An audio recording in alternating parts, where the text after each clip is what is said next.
Check this out. So this man is playing drums and keyboard at the same time. He like holds the drumstick with his right hand and left hand hops over to the keyboard.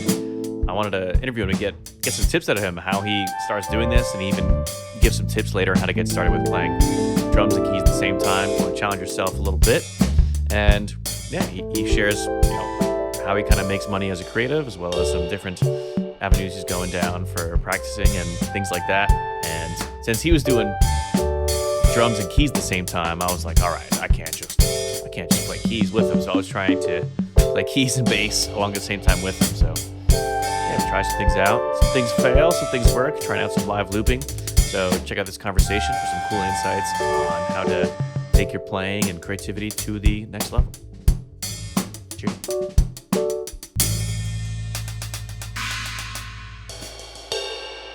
Very nice. Yo, Rob Ray Music. Thanks for coming by the studio. Thanks, Robbie Sco. Appreciate you, man. Yeah, man. Yeah. So Thanks for having me. We met at like this Queen's wedding, like on a beach. So that was a rough load in. It was like rainy and like sand. We'd like bring our gear all the way through this thing. It's windy as hell. Yeah, it was fun. It's kind of like a last minute wedding. But that's part of it, right? You just no rehearsal. You just meet the people in front of the bride and groom. Try not to be like, what's your name in front of the bride and groom. Mm-hmm. But you locked it down, man. You held it in. I remember I was impressed with this guy. Yeah, it was the first time we played together, right? It's the only time, actually. Only time, yeah. So in the summer, do you typically get a lot of like wedding gigs? You work with that company a lot, or like a mix of different? I really just started doing that kind of wedding gig thing last summer. Mm-hmm. I didn't really pursue it before that. So yeah, last summer was good though. I started to work with Lewis, and then they kind of booked me up throughout the summer, and fall was pretty good. And then it's been slow lately, but it's gonna pick up. I'm not really usually like the spring and summer are kind of you probably know better than I do about the February's rough. February's pretty sparse, but once you get so I'm trying to get more of that. Once you get May kicking in, you get some more opportunities. But yeah, what's like your typical like income stream as like a creative? Is it like a number of performance, a lot of other things? A little bit of this, honestly, right now it's teaching. I do a lot of teaching. I teach like 6 days a week. Mm-hmm. So I work at a school in Millburn, and I also do private lessons on the weekend. And I go to rich neighborhoods and charge them $80 an hour, and it's awesome. There you go. Yeah. So that's what I do. That's pretty cool. So if they got a sauna in the basement, I'm gonna charge them a lot of money. But no, it's good. Yeah, and obviously I would like more of those type of. I like teaching. Obviously, I want to perform more. Mm-hmm. So I would like to get more gigs, and then I do I'm trying to get into like sync licensing as well. You know anything about this? Like very interesting. So yeah, that's great. Just like music for movies and TV shows, like very like atmospheric sci-fi kind of stuff. And very cool. I enjoy making it. I've gotten like a couple little things here and there. Mm-hmm. So I kind of want to pursue that more. That's awesome. And I had a buddy, Jared, who was really big into saying, I think he's still really successful with that. Like, worked at this great kind of studio, Yessian, out of New York City, and was in person there for a while, and then just kind of went remote. Now he's out in like Santa Fe, kind of doing his own thing, freelance, kind of syncing a lot of different commercials and stuff like that. But I only had one little sync thing where I was part of it was like a Comedy Central Tosh.0 Web Redemption. There's one like local singer. Nice. And then she had this she's like an older lady who had this like Bond girl like spoof. It's like wearing this like bikini, like I'm a Bond girl, like that. Made this fun like orchestral thing. Oh, nice. So that was kind of fun. So we get like a check from BMI. I think I signed up through, and just get some royalties from. Are you still getting those royalties? Yeah, it's diminished down. So now it's like not much substantial. But I could see that, especially if you're like getting consistent jobs with that and getting consistent new sync opportunities that can really start to stack up. It could, yeah, and it's not like you have to. Once you have a kind of like a portfolio of music, you can. Once the music's made, you can kind of just pitch it.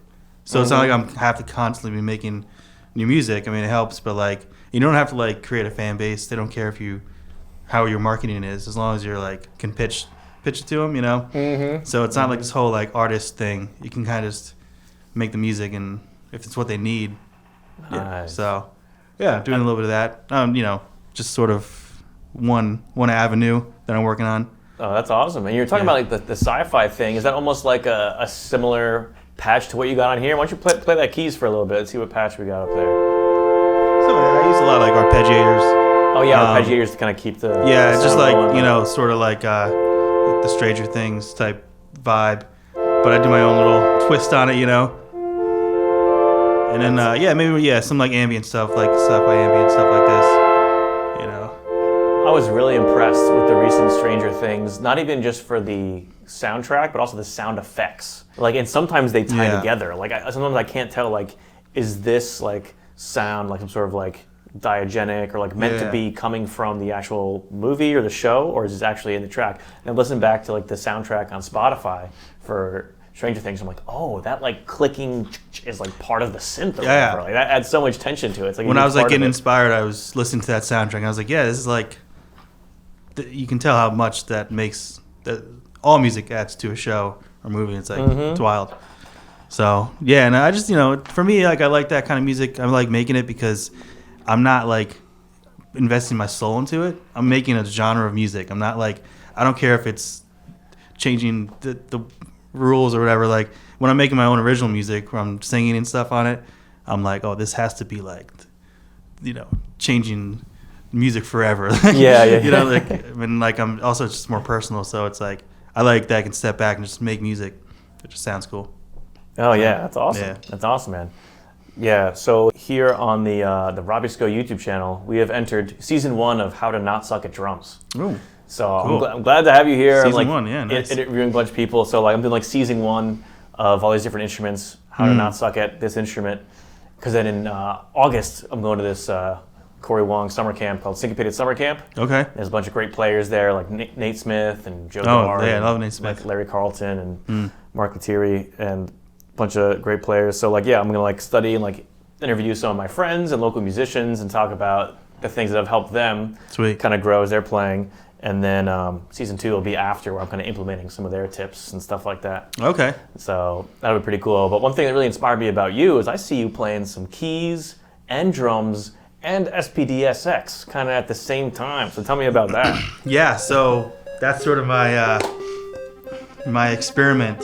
And then you haven't seen, I don't know, I have a couple of videos that I've made where I have the Octapad, which is what I used to use when I didn't have the SPDSX Pro. So I have the Pro right here. I got the Octapad to the right of me, which I'll loop. It's really easy to loop with that. So I use it as like a sequencer type thing. And then I got the synth next to me. So basically what I'll do is just loop the Octapad, and I'll play melodies on the Pro, the SPDSX. Ooh, nice. And then I'll either get like an arpeggiator going with the synth, or maybe just like get like a long kind of pad sound and give it like a little rhythm, a little LFO on it, and then like that way I can use. I like playing keys with one hand, and like there's a time and place for it, but it's great when I can get like the Octapad, the synth synced up. So they're synced up through MIDI. So like whatever tempo the Octapad is, the synth is. So I can easily get an arpeggiator on a synth and then sequencer on the Octapad. And then over here, I'm playing just like anything I want, melodies with other synth sounds. And I'm using 2 sticks. So it's like, I'm kind of working on that now, just kind of getting everything together. That's awesome. Yeah, so that's like the 3 elements, right? That's when you have like the drums, Octapad, and like little keyboards. But what do you recommend for someone, or like people that they play a little bit of drums, play a little bit of keys, and they're looking to start combining that to challenge themselves? Like, what do you recommend they kind of start with? Well, I mean, if you have like a keyboard, especially make like a MIDI keyboard, you can get like a nice just like piano sound. I think piano's easy to start with because you can kind of just do like, I was just thinking about doing this, like having a course on how to play drums and keyboards at the same time. Awesome. I've thought about it a lot, and I would just have like a regular piano sound and be like, the first thing I would say is like, get a beat going really easy like this, 8th note beat, and then just like get like quarter notes, like do like a 5-note C scale maybe, just 1, 2, 3, and just go like something like that, get that coordination down, nice. And then you could do like 8th notes,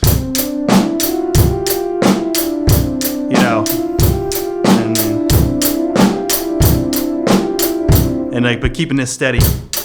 That's all you need, great. But all you're missing is the hi-hat with the snare. Who cares? You know? And then later on, you change the bass drum. But I would stick with this. And just playing that, keeping that solid. Because that's the hard, like, the thing about it is, like, it's a lot of fun. I enjoy doing it. But, like, you want to keep, you know, I always think, like, just keeping the beat and keeping the drums solid throughout is the most important thing. Because it's, you know, you don't want to mess it up. Exactly. That's awesome. And then, I don't know, playing nice chords, you know? There we go.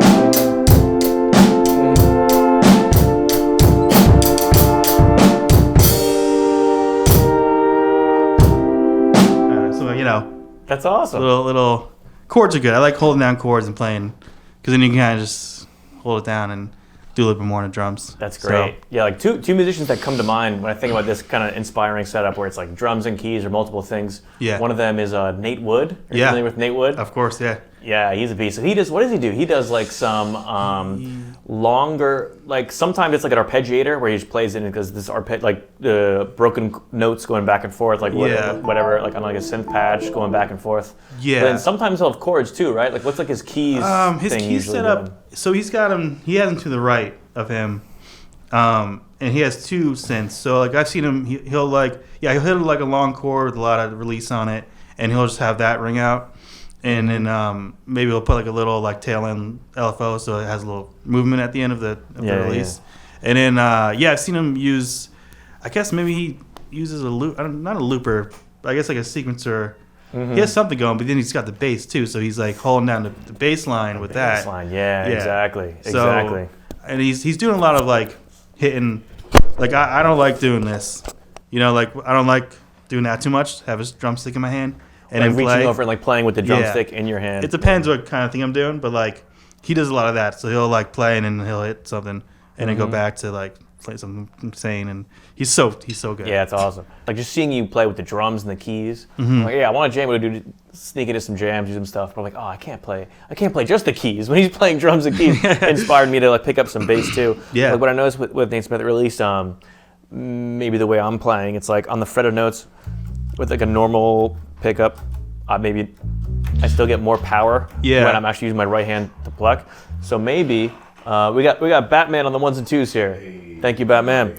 I would love to try more gain on this bass because I'm gonna try to like do a jam where my left hand can be kind of cranking. I think he's got like a pedal. He's probably got like I think he uses like a little distortion too that kind of sustains it.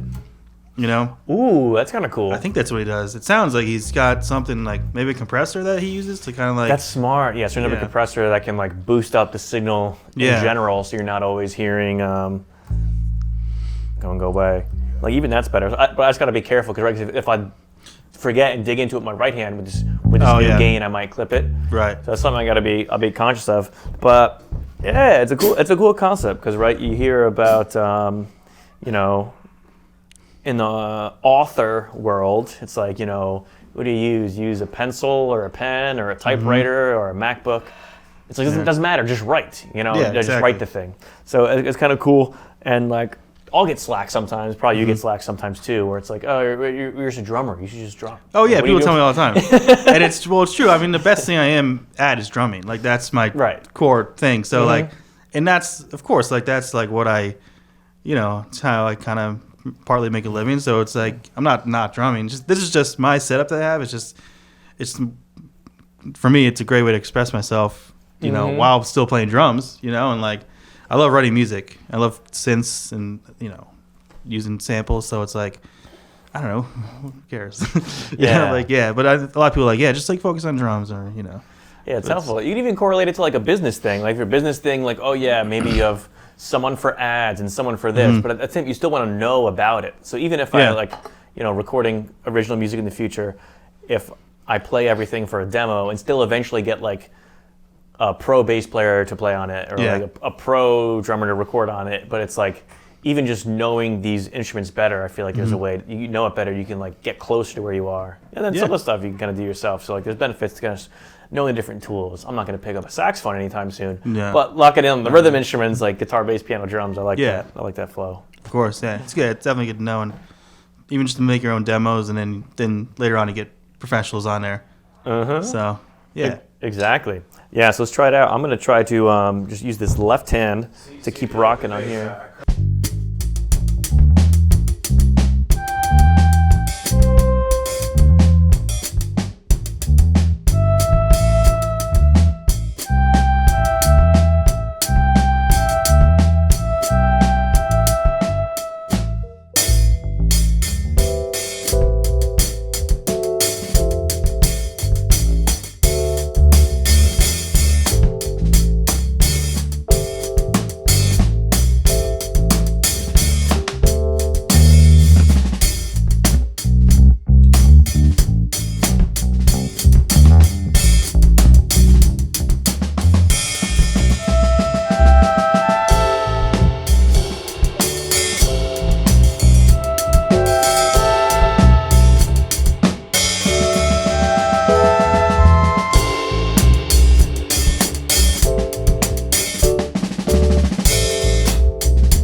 Awesome, man. Yeah, so one thing I'm noticing there, like, I'll have these ideas that I want to play, like, and like, I can do it with my right hand and left hand playing the bass. Yeah. And when I try to do it with left hand, I feel like I'm slapping so hard I can't really get it to fully come out. Like, if I have this idea like this,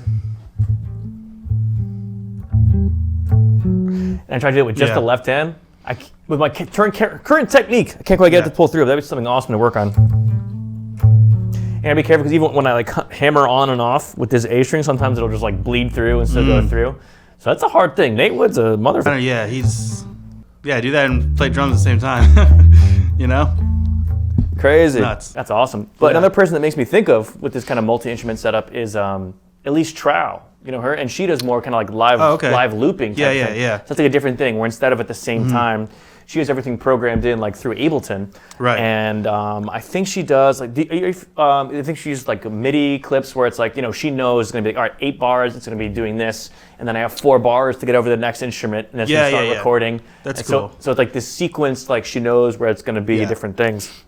And I've dove into live looping a little bit on this channel, like talked a little bit about some of the different things, but I was giving too much control. So I think I'm not going to revisit the live looping thing where it's like, okay, that's going to be 4 bars. Then you have a 2-bar gap. Then that's going to be 4 bars. Yeah. Because when I did it before, it's like I gave you the choice. Like you can initiate a start a 4-bar sequence, or you can initiate a start 8-bar sequence, so you can like adjust the length of things. Yeah. But yeah, with a lot of this stuff, if you're not careful, it leads to overwhelm with all the options. I know, yeah. I kind of do live looping because I have the Octapad and I'll live loop something on a synth, like an arpeggiator. But like, I do want to get into that. Like, I want to get the Boss. It's like the 4-track. I forget what it's called, but it's like the green box that you see a lot of people using.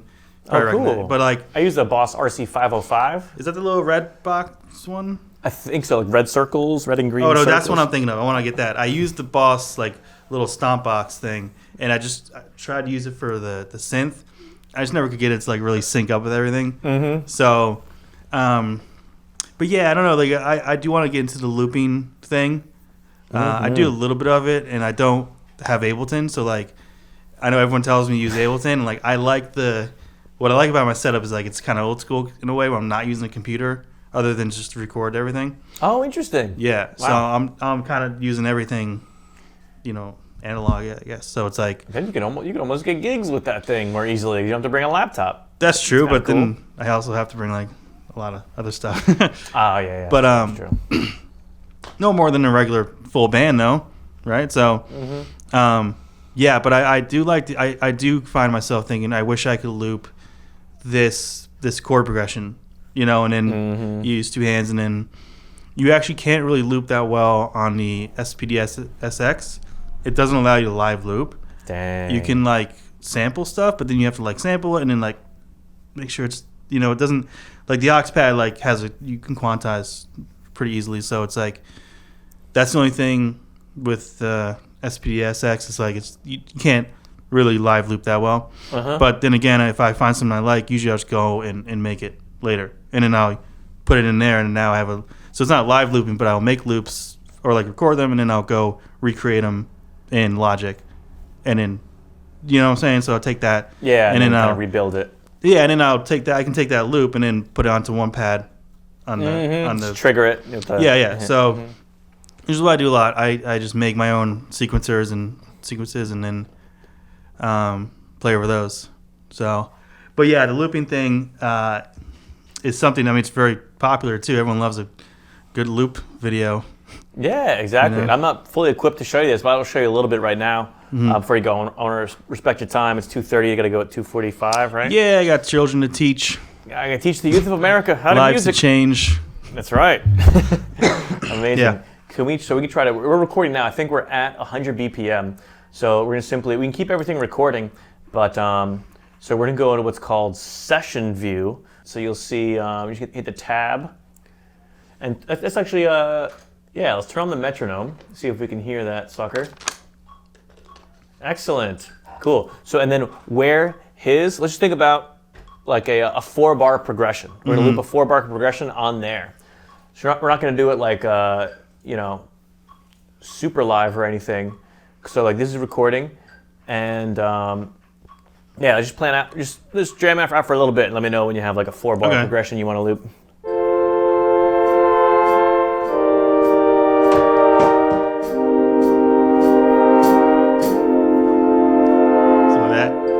Excellent, perfect.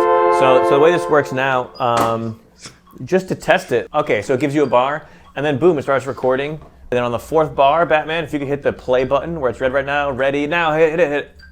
Good, then it should start looping back like that. So we can kind of grab it like that, kind of, just real quick. There's fancier ways to do it, which I've talked about in previous videos, but there's like one way to kind of get that. Yeah, so you can delete that now. And then, yeah, let's do it. So 1, 2, 1, 2, ready, and...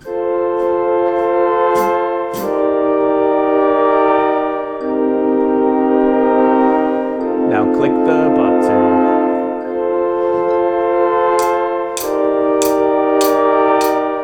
Excellent. Cool. So then we could, for example, jam out with that. It's not like looping the drums though, right? Say again? Is it looping everything or just that? Just that. Okay. Nice. Yeah, it's looping everything. No, it was looping just that. Yeah, pretty cool, right? Yeah. Yeah. There's like one simple way to get it in there, and then there's like also, yeah, we can top the metronome. Thanks, G. And to that square. Nice. Yeah. Cool. And so that's doing it kind of manually, but obviously you want some sort of ways to kind of trigger it in. And sometimes with the drums, I'll give myself 2 bars, count in, to like let it hop in and stuff like that. And then that device over there is called the Ableton Push, and that has that's what I was gonna say. You probably need, if you're on your own, you need one of those, right? Because can't you like have multiple loops? Like pretty much each like little square is its own loop, right? Is that how it works?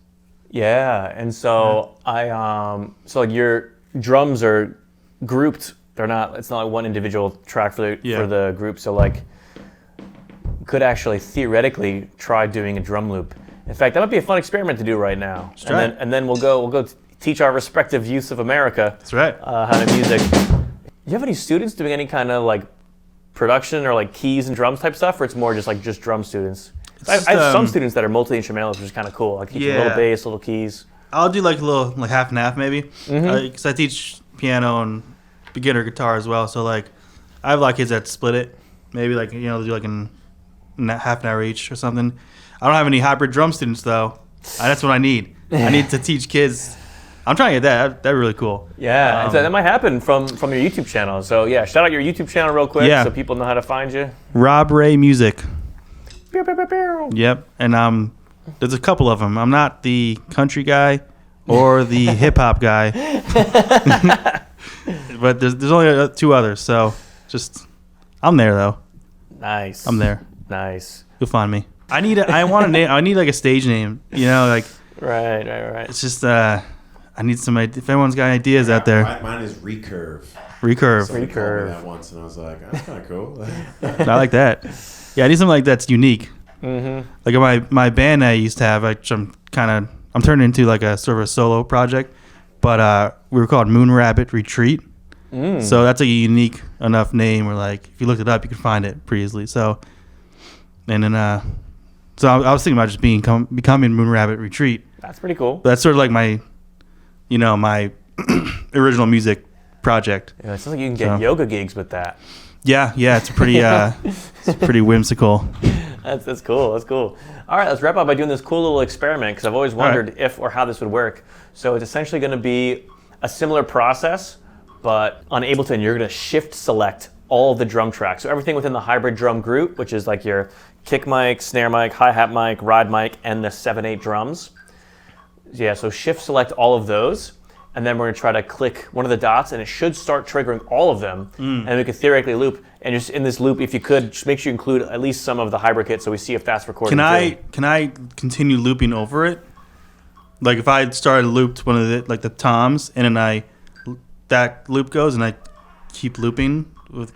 I think there's a continuous loop. Well, there's options for overdub. There's a lot of options with this. Like you can like. What I was thinking of doing, we could just set it to like 4 bars. Yeah. And you can have it keep playing. And then for now, it'll be keep playing, and you could just play over it instead of looping more. Okay, right. Just for now, we could do that, just to keep it simple. But in the future, we could dive into more experiments, do more live looping stuff. Yeah. Try to build out like an Elise Trow type thing. That'd be kind of cool. Right. But yeah, let's try it out. So he'll give you 4, 1, 2, 1, 2. Ready. No, it didn't work. Didn't work. It only triggered the kick. Oh boy. So I don't know if Sorry, I got some Senior Batman's got any other tricks up his sleeve. Let me think. What else could work? Cause so like, dude, all right, this is little sketchy, but we're running down to the wire. I think we can do this. So set the count-in time to be longer, and then try to get the 2 bars. And you think within one measure you can click all of them, or I could do like we could do like a key command thing. Yeah, try a key command thing. So hit Control K, and for like make number 1 or whatever be each of those individual start loops things. So 1 there. Yeah, you see what I'm saying? All right, we might get this out just in time. Current time is 2:41. Oh boy, down to the wire. All right. Yeah, you can set it back to 1 bar. All right, 1, 2, 1, 2, loop time.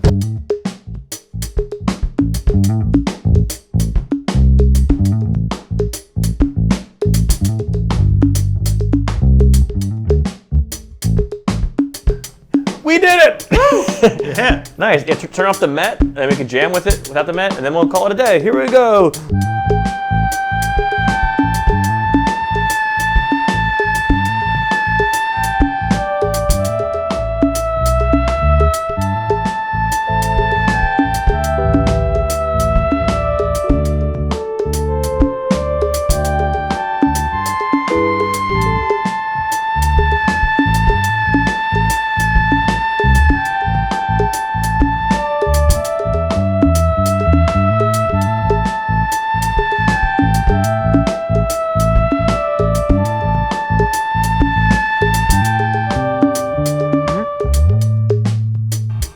Nice, and we still got the loop going. Yeah. Sweet. Perfect.